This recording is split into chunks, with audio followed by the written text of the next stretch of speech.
যখন মসজিদে যাই 7 বছর বয়স থেকে 12 বছর বয়স থেকে আমরা সকলে মসজিদে যাচ্ছি। মসজিদে গিয়ে 3 ওয়াক্ত ইমাম সাহেবের পিছনে প্রত্যেকটি ওয়াক্তের প্রত্যেকটি রাকাতের প্রথম রাকাতে একটা সূরা সর্বসময় তেলাওয়াত করতে শুনি। শেষ তেলাওয়াত সেই সূরাটার নাম হচ্ছে সূরাতুল ফাতিহা। প্রত্যেকটি রাকাতে প্রত্যেকটি ওয়াক্তে প্রত্যেকটি নামাজের প্রত্যেকটি রাকাতে সূরাতুল ফাতিহা তেলাওয়াত শুনি। আজ পর্যন্ত পৃথিবীর কোন মসজিদের কোন ইমাম সাহেবের কাছে এই পর্যন্ত কেউ কি কোনো অভিযোগ করেছে যে ইমাম সাহেব আমি প্রতিদিন নামাজে আসি আর আমি দেখি আপনি শুধুমাত্র সূরাতুল ফাতিহা তেলাওয়াত করেন, আমার ভালো লাগে না, শুনতে ভালো লাগে না, আজকে একটু ভিন্ন সূরা দিয়ে নামাজটা আদায় করেন না, এমনটা কি কোন মসজিদের পৃথিবীর কোন ইমামের কাছে অভিযোগ গেছে? যাই আমার প্রিয় ভাইরা, বরফের উল্টো চিত্র দেখা যায়। একটা মানুষ যখন 10 বছর বয়স থেকে নামাজ আদায় করে 20 বছর বয়স, 30 বছর বয়স, 40 বছর বয়সে আল্লাহ পাক রব্বুল আলামিন যখন তাকে কাবা বাইতুল্লাহ মেহমান বানিয়ে নেন, কাবা বাইতুল্লাহ অতিথি বানিয়ে নেন, যখন সে কাবা বাইতুল্লাহ নামাজ আদায় করে আল্লাহ পাক রব্বুল আলামিন মক্কার মানুষদেরকে আরবের মানুষদের কণ্ঠে এত জাদুময় কণ্ঠ দিয়েছেন, এত চমৎকার কণ্ঠ দিয়েছেন। ওই ব্যক্তিটি যখন নামাজে দাঁড়িয়ে যায় তখন ওই ব্যক্তিটি মানে না বোঝা সত্ত্বেও, কুরআনুল কারীমের আয়াতের অর্থ না বোঝা সত্ত্বেও ওই ব্যক্তিটির চোখ থেকে অজান্তে অশ্রু ফোঁটা ঝরে পড়ে। ঠিক কিনা কথা বলেন আমার প্রিয় ভাইয়েরা? দুইজন ব্যক্তি কাবা বাইতুল্লাহ শরীফের পাশাপাশি নামাজ আদায় করছেন। একজন নামাজের মধ্যে অঝরে কেঁদে গেছে। নামাজের পরে পাশের ব্যক্তিটি জিজ্ঞাসা করছেন, ভাই আপনি কি কোনো বড় আলেম নাকি? আপনি আরবির অর্থ বোঝেন নাকি? আপনি আরবি কুরআনুল কারীমের মানে বোঝেন নাকি?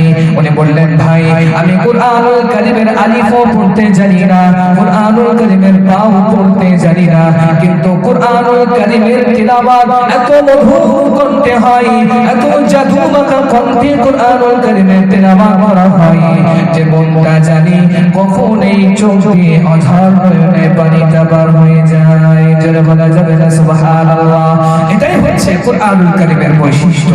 কখনো বিরক্ত হবেন না আপনি, কখনো আপনার মধ্যে এরকম মনোভাব তৈরি হবে না যে একই জিনিস বারবার শুনছি কেমন একটা বোর ফিল হচ্ছে, এমনটা মনে হবে না কখনো।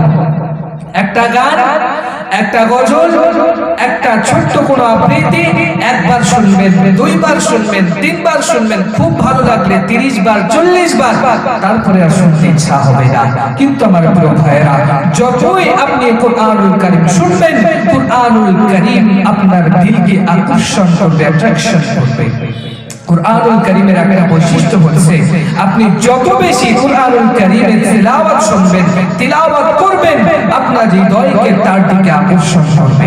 আমার প্রিয় ভাইয়েরা, জনাবে মুহাম্মদুর রাসূলুল্লাহ সাল্লাল্লাহু আলাইহি ওয়াসাল্লাম এত মধুর কণ্ঠে কুরআনুল কারীমের তিলাওয়াত করতেন।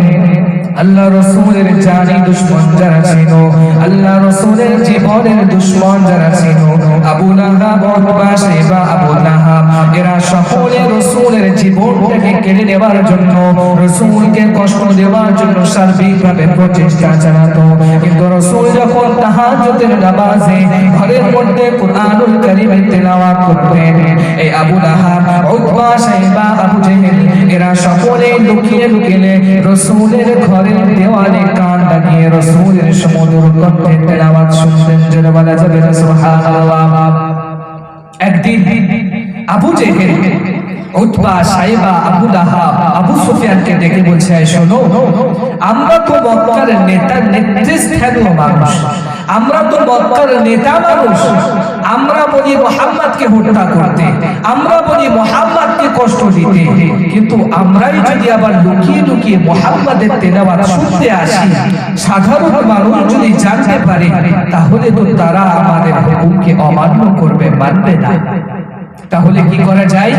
আবু জেহেল বলছে আগামী কাল থেকে আমার হাতে হাত দিয়ে অঙ্গীকার করো, আগামী কাল থেকে আমাদের মধ্যে কেউ আর মুহাম্মাদের তেলাওয়াত শুনতে আসবে না। আমার প্রিয় ভাইরা, সকলেই আবু জেহেলের হাতে হাত রেখে অঙ্গীকার করলো আগামী কাল থেকে মুহাম্মাদের তেলাওয়াত কেউ শুনতে আসবে না। ও আমার প্রিয় ভাইরা, আগামী কালের রাত যখন হয়ে গেল, রাত যখন গভীর হতে লাগলো, আবু জেহেলের মনটা ছটফট করে, হায় রে আজ মুহাম্মাদের তেলাওয়াতটা না শুনে শুয়ে পড়ব, মনটা যেন কেমন হাহাকার করে। ওদিকে আবু সুফিয়ান ভাবে আব্বার হাতে তো হাত দিয়ে অঙ্গীকার করলাম মুহাম্মাদের তেলাওয়াত শুনতে যাব না, কিন্তু মনটা ভালো লাগে না, মুহাম্মাদের তেলাওয়াতটা না শুনে মনটা যেন শান্তি হয় না।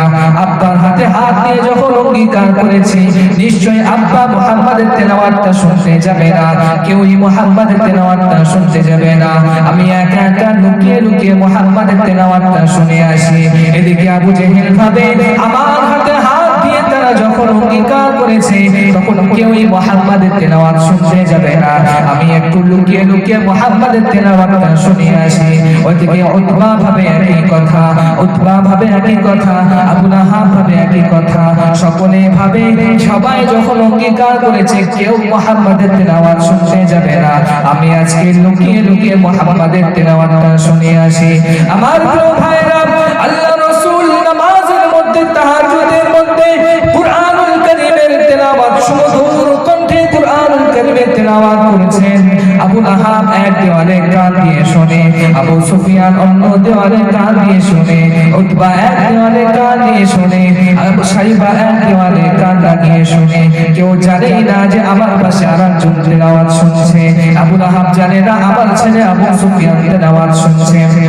আমার প্রিয় ভাইরা, এত সুমধুর কণ্ঠে রাসূল কুরআনুল কারীমের তেলাওয়াত করছেন, কখন যে পূর্বাকাশে সূর্য উঁকি মেরেছে আবু লাহাব উতবা সাইবা তারা নিজেরাই টের পায় নাই। আবু লাহাব ভাবে সর্বনাশ, সকাল যখন হয়ে গেছে এখনই বাড়ি যেতে হবে, নইলে দেখে ফেলবে। আমার প্রিয় ভাইরা, আবু জেহেল চলে যেতে গেল, আবু জেহেল সুফিয়ানকে ঠুল মারে, আবু সুফিয়ান আবু জেহেলকে ঠুল মারে, উতবা আবু লাহাবকে ঠুল মারে, সাইবা উতবাকে ঠুল মারে। সবাই অবাক হয়ে যায়, ভাই কালকে তো আমরা সকলে অঙ্গীকার করেছিলাম মুহাম্মাদের তেলাওয়াত কেউ শুনতে আসবো না, কিন্তু আমরা তো সকলেই এসে গেছি। আমার প্রিয় ভাইরা, এটাই হচ্ছে কুরআনুল কারীমের অ্যাট্রাকশন। কুরআনুল কারীম যদি কেউ অন্তর লাগিয়ে শুনুক না কেন, যদি সে অমুসলিম হোক না কেন, তার অন্তরে একটা প্রভাব আল্লাহ পাক রব্বুল আলামিন দান করেন। কুরআনুল কারীমের আকর্ষণে হযরত ওমর ফারুক রাদিয়াল্লাহু তাআলা আনহু উলুম দরবারে নিয়ে রাসূল আরবি মুহাম্মদুর রাসূলুল্লাহ সাল্লাল্লাহু আলাইহি ওয়াসাল্লামের গর্দনটা ওড়াতে যাবে। প্রতিমধ্যে একজন বলে, ভাই ওমর কোথাও যাও, এত হন্তদন্ত হয়ে কোথাও চললে? ওমর বলে, ভাই আজকে আমি মুহাম্মাদের কন্যাটাকে উড়িয়ে ছাড়বো, আজকে আমি মুহাম্মাদের গর্দনটাকে উড়িয়ে ছাড়বো। ওই ব্যক্তিটা একটা নতুন খবর দেয়, বলে, ভাই ওমর তুমি মুহাম্মাদের তেলাওয়াত শুনতে যাচ্ছ, মুহাম্মাদের গর্দনটা ওড়াতে যাচ্ছ, ওটা তো অনেক পরের ব্যাপার, কিন্তু আগে তোমার ফ্যামিলির খবর নিয়ে দেখো, তোমার বোন এবং তোমার দুলা ভাই দুজনেই আল্লাহ রাসূলের হাতে হাত দিয়ে ইসলাম ধর্ম গ্রহণ করে নিয়েছে। যদি বলা যাবে না সুবহানাল্লাহ। ওমর ফারুক রাদিয়াল্লাহু তাআলা আনহু রেগে গেলেন, তিনি রেগে গেলেন, আমি মুহাম্মাদের গর্দানটা কাটতে যাচ্ছি, আর আমার ফ্যামিলিতে আমার বোন আমার দুলা ভাই তারা নাকি ইসলাম ধর্ম গ্রহণ করেছে। ওমর ফারুক রাদিয়াল্লাহু তাআলা আনহু ঘোড়ার বাগটা টেনে নিলেন, বোনের বাড়ির দিকে ঘোড়ার বাগটা ঘুরিয়ে নিলেন। বাড়িতে হযরত ফাতিমা বিনতে খাত্তাব রাদিয়াল্লাহু তাআলা আনহু, হযরত সাঈদ রাদিয়াল্লাহু তাআলা আনহু এবং হযরত খাত্তাব রাদিয়াল্লাহু তাআলা আনহু তিনজনে মিলে সূরাতুত তাহা তেলাওয়াত করেছেন। ওমর ফারুক রাদিয়াল্লাহু তাআলা আনহু দরওয়াজায় আওয়াজ করলেন, ভিতর থেকে আওয়াজ আসলো, মান আনতা, কে তুমি? ওমর ফারুক প্রশ্নের উত্তরে বললেন, আনা ওমর ইয়া উখতি, হে আমার বোন আমি তোমার ভাই ওমর। হযরত খাব্বাব রাদিয়াল্লাহু তাআলা আনহু লুকিয়ে গেলেন। ও আমার প্রিয় ভাইরা, আল্লাহ রাসূল সাল্লাল্লাহু আলাইহি ওয়াসাল্লামের তেলাওয়াত এত সুন্দর ছিল, আমার আমার প্রিয় ভাইরা, ওমর ফারুক রাদিয়াল্লাহু তাআলা আনহুর জন্য ঘরের দরওয়াজাটা খুলে দেওয়া হলো। ভিতরে তিনি সূরাতুত তাহা তিলাওয়াত করছিলেন। বোনকে কোনো কথা জিজ্ঞাসা করলেন না, কোনো কিছু জিজ্ঞাসাবাদ না করে অন্যায়ভাবে অত্যাচার করে তার উপরে মারতে লাগলেন, চড় মারতে লাগলেন। কোন রকমের জিজ্ঞাসা নয়, কোন রকমের প্রশ্ন নাই। শেষ পর্যন্ত যখন মারতে মারতে ফাতিমা বিনতে খাত্তাব রাদিয়াল্লাহু তাআলা আনহার কানের মাটিটা ফেটে গিয়ে রক্ত বের হতে থাকে, ওমর ফারুক রাদিয়াল্লাহু তাআলা মনে একটু দয়া হলো, মায়া হলো। হাই হাই, আমি আমার বোনটাকে মেরে রক্তাক্ত করে দিলাম, এবারে তো তাকে একটু কিছু জিজ্ঞাসা করে দেখি আমার বোন কি তেলাওয়াত করছিল। ফাতেমাকে জিজ্ঞাসা করছে, ফাতেমা এমন কি তেলাওয়াত তোমরা করছো? মুহাম্মাদের মধ্যে এমন কি আছে যে মক্কার সমস্ত মানুষ ধীরে ধীরে মুহাম্মাদের ধর্ম গ্রহণ করছে? কি তেলাওয়াত তোমরা করছিলে আমাকে একটু দেখাতে পারবে? হযরত ফাতিমা বিনতে খাত্তাব রাদিয়াল্লাহু তাআলা আনহা বললেন, ইয়া আখি ইন্নাকা রিজসুন, আপনি অপবিত্র আছেন। লা ইয়ামাসসুহু ইল্লাল মুতাহহারুন, পবিত্র কুরআনুল কারীমকে কোন পবিত্র মানুষ ছাড়া একে স্পর্শ করতে পারে না। আওয়ালান তাগসিলু, আপনি সর্বপ্রথম গোসল করে আসেন, সুম্মা তারাসে, তারপরে দেখবেন আমি কি তেলাওয়াত করছিলাম। আমার প্রিয় ভাইরা, ওমর ফারুক রাদিয়াল্লাহু তাআলা আনহু চটজলদি গোসল করে এসে জিজ্ঞাসা করলেন, ফাতেমা দেখাও আমাকে কি তেলাওয়াত করছিলে, দেখাও। হযরত ফাতেমা বিনতে খাত্তাব রাদিয়াল্লাহু তাআলা আনহু, খাব্বাব রাদিয়াল্লাহু তাআলা আনহুর হাত থেকে চামড়ার উপরে লেখা সূরাতুত তাহার লিপিটা ওমর ফারুক রাদিয়াল্লাহু তাআলা আনহুর হাতে তুলে দিলেন। ওমর ফারুক রাদিয়াল্লাহু তাআলা আনহু অত্যন্ত সুন্দর আরবি ভাষা বলতে পারতেন, অত্যন্ত মাধুর্যভাবে আরবিতে কথা বলতে পারতেন। হযরত ওমর ফারুক রাদিয়াল্লাহু তাআলা আনহু আরবি ভাষা অত্যন্ত পাণ্ডিত্য অর্জন করেছিলেন। যখনই তিনি কুরআনুল কারীমের একটা সূরা সূরাতুত তাহা হাতে নিলেন, হাতে দেওয়ার সঙ্গে সঙ্গে তার চোখ দিয়ে পানি গড়িয়ে গেল। জোরে বলা যাবে না সুবহানাল্লাহ। ওমর ফারুক রাদিয়াল্লাহু তাআলা আনহু কুরআনুল কারীমের ওই সূরার লিপিটি হাতে নিয়ে তেলাওয়াত করেছেন। বিসমিল্লাহির রহমানির রহিম। তাহা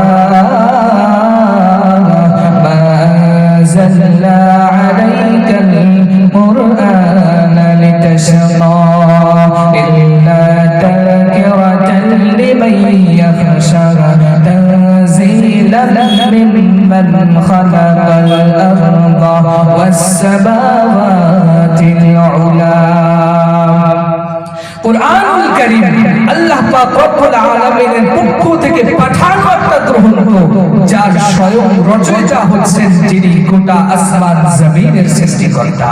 কুরআনুল কারীমের যখন এই সূরা তাহার তেলাওয়াত শুনলেন, ওমর ফারুক রাদিয়াল্লাহু তাআলা অন্তরটা বিগলিত হয়ে গেল। ফাতিমাকে জিজ্ঞাসা করলেন, আইনা মুহাম্মাদুর রাসূলুল্লাহ, ইয়া উম্মি, ও আমার বোন মুহাম্মাদুর রাসূলুল্লাহ কোথায় আছে আমাকে একটু বলো। খাব্বাব রাদিয়াল্লাহু তাআলা আনহু বারবার বললেন, ও ওমর, সাফা মারওয়ার পাদদেশে দাউল আরকামের নিচে আল্লাহ রাসূল সাল্লাল্লাহু আলাইহি ওয়াসাল্লাম দ্বীনের দাওয়াত দিচ্ছেন। হযরত ওমর ফারুক রাদিয়াল্লাহু তাআলা আনহু উলঙ্গ তরবারিটা নিয়ে ঘোড়ার উপরে সওয়ার হয়ে আল্লাহ রাসূলের বাড়ির দিকে রওনা দিলেন। আল্লাহ রাসূলের ঘরে পাহারা দিচ্ছেন আল্লাহ রাসূলের চাচা হযরত হামজা রাদিয়াল্লাহু তাআলা আনহু। যখন ওমরকে আসতে দেখলেন উলঙ্গ তরবারি নিয়ে, আল্লাহ রাসূলকে বললেন, ইয়া রাসূলুল্লাহ, ইয়া হাবিবাল্লাহ, এক্ষুনি আপনাকে এখান থেকে চলে যেতে হবে। ওই যে ওমর আসছে আপনাকে কতল করতে, হত্যা করতে, এক্ষুনি আপনাকে চলে যেতে হবে। আল্লাহ রাসূল বললেন, চাচা যান, ওমরকে আসতে দেন। তার আসার স্টাইল দেখে, তার আসার ভাব ভঙ্গিমা দেখে আমার তো এমনটা মনে হচ্ছে আমি গতকাল রাতে যে দুটি দোয়া করেছিলাম ওই দুটি দোয়ার মধ্যে একটা আমার দোয়া আল্লাহ পাক রব্বুল আলামিন কবুল করে নেবেন। আমার চাচা ওমরকে আসতে দেন, বাধা দেন না। আমার প্রিয় ভাইরা, ওমর ফারুক রাদিয়াল্লাহু তাআলা আনহু রাসূলের বাড়ির সামনে এসে উলঙ্গ তরবারিটা ফেলে দিলেন, রাসূলের হাতে হাত দিয়ে বলে দিলেন, আশহাদু আল্লা ইলাহা ইল্লাল্লাহ ওয়া আশহাদু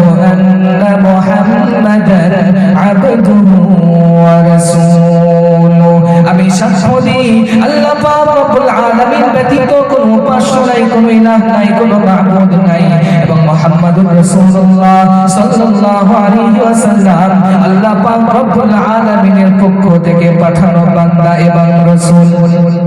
ওমর ফারুক রাদিয়াল্লাহু তাআলা ইসলাম ধর্ম গ্রহণ করে নিলেন। আল্লাহ রাসূল খুশিতে ডগমগ হয়ে গেলেন। রাসূল ওমরকে জড়িয়ে ধরলেন, তাকে বললেন আহলান ওয়া সাহলান মারহাবান বিকুম। ওমর, ইসলাম ধর্মে তোমাকে স্বাগতম, ইসলাম ধর্মে তোমাকে ওয়েলকাম। আমার প্রিয় ভাইরা, এবারে ওমর ফারুক রাদিয়াল্লাহু তাআলা আনহু আল্লাহ রাসূলকে প্রশ্ন করছেন, ইয়া রাসূলুল্লাহ, ইয়া হাবিবাল্লাহ, আলাসনা আলাল হাক্কি, আমরা কি সত্যের উপরে প্রতিষ্ঠিত নই? আমাদের রব কি সত্য নয়? আমাদের ধর্ম কি সত্য নয়? আপনি কি সত্য রাসূল নন? আল্লাহ রাসূল বলছেন, ওমর, আমার ধর্ম সত্য, আমার রব সত্য, আমি আল্লাহর পক্ষ থেকে পাঠানো রাসূল এটাও সত্য। ওমর ফারুক বলছেন, ইয়া রাসূলুল্লাহ, যখন সবটাই সত্য, সত্য জিনিসটা লুকিয়ে লুকিয়ে প্রচার হতে পারে না, আজ থেকে ইসলাম প্রকাশ্যে প্রচার হবে, আপনার কোনো দ্বিমত আছে?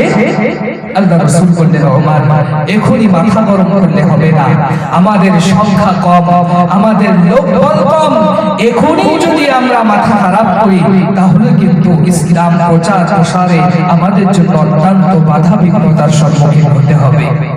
ওমর ফারুক রাদিয়াল্লাহু তাআলা বললেন, ইয়া রাসূলুল্লাহ, ইয়া হাবিবাল্লাহ, আপনি শুধু আমাকে অনুমতি দেন, একবার অনুমতি দেন যে ইসলাম প্রকাশ্যে প্রচার হবে, বাকি দায়িত্ব আমার।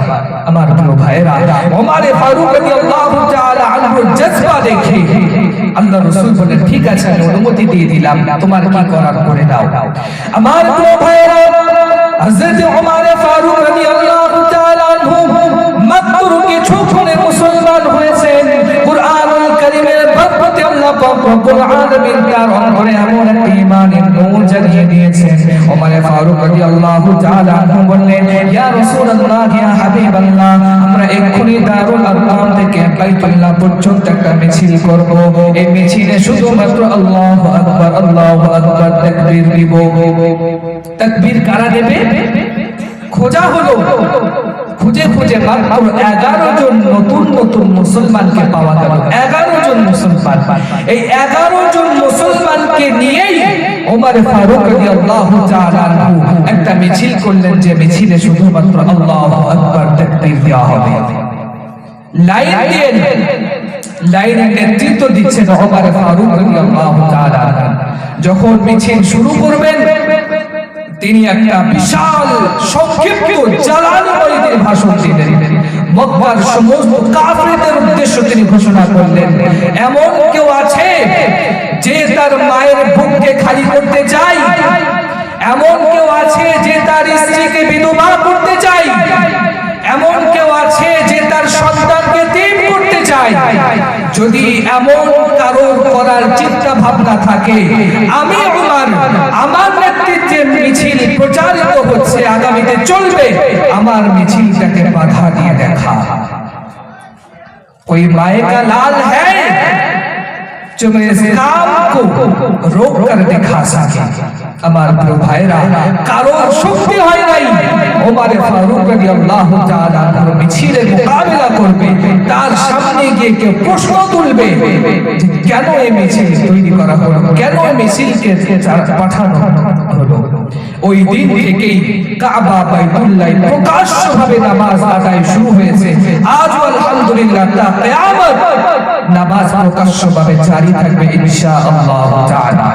আমার প্রিয় ভাইরা, ওমর ফারুক রাদিয়াল্লাহু তাআলা আনহু জিরো ব্যক্তি ছিলেন। কুরআনুল কারীম এমন একটি গ্রন্থ, যদি কোনো জিরো ব্যক্তি, তার কাছে কিছু নেই, একেবারে মূর্খ, অজ্ঞ, তার কাছে কিছু নেই, কিছু বোঝে না, সে যদি কুরআনুল কারীমকে স্টাডি করে, কুরআনুল কারীমকে সে যদি পড়ে, অনুধাবন করে, বোঝে এবং তার সম্মান করে, জিরো থেকে কুরআনুল কারীমকে হিরো বানিয়ে দেয়।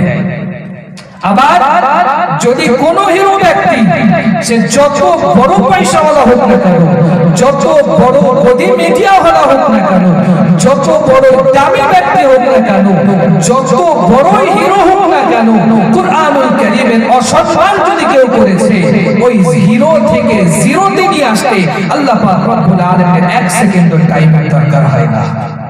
সঠিক কিনা কথা বলেন আমার প্রিয় ভাইরা? তার বাস্তব উদাহরণ হযরত ওমর ইবনে খাত্তাব রাদিয়াল্লাহু তাআলা। আল্লাহ রাসূল বলেছেন, আনা খাতামুন নবিয়্যিন লা নবিয়্যা বা'দি, আমি হলাম সর্বশেষ নবী, আমার দ্বারা আল্লাহ পাক রব্বুল আলামিন নবীদের দরওয়াজাকে বন্ধ করে দিয়েছেন। কিন্তু আল্লাহ পাক রব্বুল আলামিন যদি আমার পরে কোন নবী পাঠাতেন, লাউ কানা নবিয়্যান বা'দি লাকানা উমর, আল্লাহ পাক রব্বুল আলামিন যদি আমার পরে কাউকে নবী করে পাঠাতেন তো ওমরকে নবী করে পাঠাতেন। জোরে বলা যাবে না সুবহানাল্লাহ? জিরো থেকে কিভাবে আল্লাহ পাক রব্বুল আলামিন হিরো বানিয়ে দিলেন? কিসের বরকতে? কুরআনুল কারীমের বরকতে। বড় আফসোসের বিষয়, আজ বর্তমান সমসাময়িক সময় আমাদের যুবক তরুণরা কুরআনুল কারীমের জ্ঞান অর্জন করা থেকে তারা পিছিয়ে আছে। তারা মনে করে, অনেকের এই ধারণা আছে যে কুরআনুল কারীম দিয়ে বর্তমান বিজ্ঞানের যুগে, বর্তমান আধুনিকতার যুগে, বর্তমান টেকনোলজির যুগে আমরা কুরআনুল কারীম যেটা 1500 বছরের পুরানো কিতাব, সেই পুরানো কিতাব দিয়ে কিভাবে উন্নত হব, কিভাবে নিজেদেরকে উন্নতি সাধন করব। অনেক শিক্ষিত মানুষ তারা এটা মনে করে। আমার প্রিয় ভাইরা, না, যারা মনে করেন যে কুরআনুল কারীম দিয়ে উন্নত হওয়া যায় না, কুরআনুল কারীমের সঙ্গে বিজ্ঞানের কোনো সম্পর্ক নাই, আমি বলবো, আবেদন করব, কুরআনুল কারীম স্টাডি করুন, কুরআনুল কারীমকে পড়ুন। কুরআনুল কারীমটা হচ্ছে বিজ্ঞানময়। আল্লাহ পাক রব্বুল আলামিন ঘোষণা করেছেন, ইয়াসিন ওয়াল কুরআনুল হাকীম, পবিত্র বিজ্ঞানময় কুরআনের শপথ।